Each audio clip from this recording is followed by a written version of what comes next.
لا تاخذہ سنۃ ولا نوم۔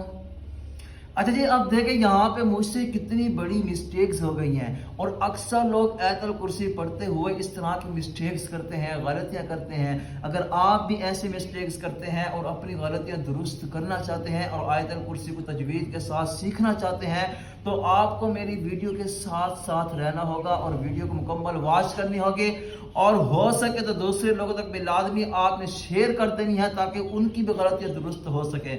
اب چلتے ہیں ٹاپک کی طرف۔ اب دیکھیں یہاں پہ لا تاخذہ بالکل نہیں، یہاں پہ ہم نے پڑھنا ہے لا تا، کیونکہ تا کے آگے جو الف ہے یہ الف نہیں ہے، یہ حمزہ ہے۔ ایک بات آپ نے ذہن میں رکھنی ہے کہ جب بھی الف پہ کچھ نہ کچھ ہو، یعنی کہ کوئی حرکت ہو، کوئی جزم ہو، کچھ بھی ہو، تو وہ حمزہ ہی پڑھا جائے گا، وہ الف بالکل نہیں ہوگا بلکہ حمزہ کا تلفظ ہوگا۔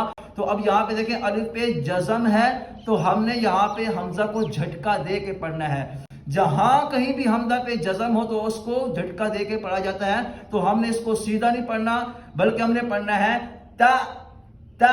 آگے دیکھیں تاخذہ، خذوہ، یہاں پہ سیٹی بالکل نہیں دینی، تاخذہ۔ کچھ لوگ پڑھ دیتے ہیں تاخذوہ، یہاں پہ سیٹی دے گے تو زا بن جائے گا، تو زا بنے گا تو حرف چینج ہو جائے گا، تو ہم نے یہاں پہ سیٹی بالکل نہیں دینی۔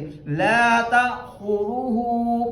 آگے سیناتوں، کچھ پڑھتے ہیں سیناتاؤں، اس طرح نہیں پڑھنا بلکہ پڑھنا ہے سیناتوں ولا نوم، سیناتوں ولا نوم۔ کچھ پڑھتے ہیں نوم نہیں پڑھنا، نوم، واو پہ ہونٹ بالکل گول کر دینا، ٹھیک ہے، سیناتوں ولا نوم۔ اب اس کو دوبارہ رپیٹ کرتے ہیں، لا تأخذہ سنۃ ولا نوم۔